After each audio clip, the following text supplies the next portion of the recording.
When Damon is like, center, form up on me, and he's like Caraxes and all the army parts, and Caraxes just walking up. He's ready for the battle, which they did a bunch of memes about Caraxes' bold walk. Welcome everybody to Blerdlines. It's your man Cam. With me as always is the other Cam, as well as not the other Cam or Josh, either one.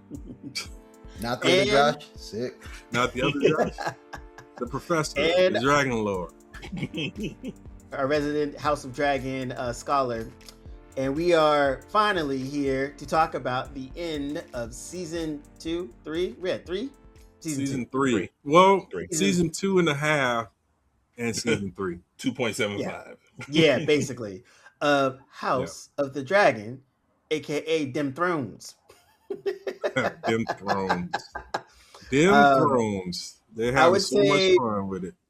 Yeah, I would say, the season itself is a whole mixed bag. I will leave that more to Professor D.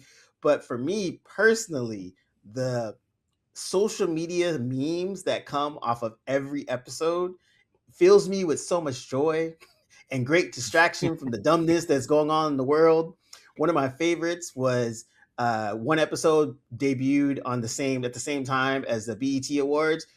Josh and D and I, we all worked at BET at one time. Pretty hilarious. But there was a meme that someone was like, yo, you guys are watching House of the Dragon and you weren't watching the BET Awards. We got to talk about your blackness. And then someone responded, was like, we was riding on dragons. You have black people on dragons. We have to watch that. We don't got to care about no BET Awards. The dragons have a lot of personality, especially Caraxes, man. Hands down, the most fun to watch. Caraxes was so well done this season that I think Caraxes is probably the MVP of the season. Him and Daemon are really showing exactly what the Targaryen dragon bond is and what that the magical aspect of that. There are a lot of examples. One of my favorite and the funniest is the sheep stealer confrontations. There was 2 of them. The first one I love because Daemon is at the Vale. He's trying to get the gold from, and then Caraxes knows that something, either he can sense Rhaena or he smells sheep stealer. I don't know what it is. But he's like telling Daemon, like, come on, man, we gotta go this way. And Daemon's like, what you doing? Like you might do your dog when you trying to go this way on the leash and they're trying to pull you into a whole nother place.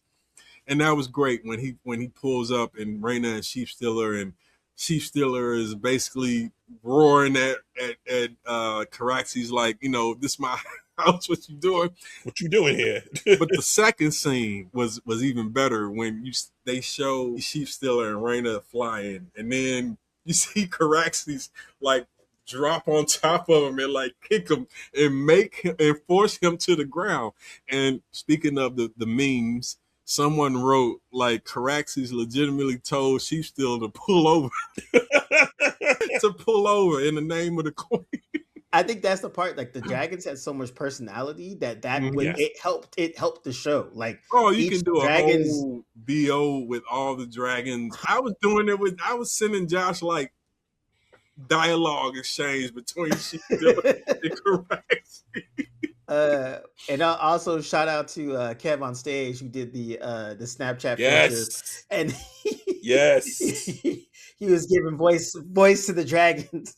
Oh yeah, that's pretty funny. Big Sheep. That was a personal favorite of all the things. Big Sheep. There's a myriad of things, but that is a personal favorite of mine. That was great. Check out that last episode because I think despite the writing transgressions, there's a lot of stuff that's fun in that episode. That's really good. Caraxes again is great in that episode.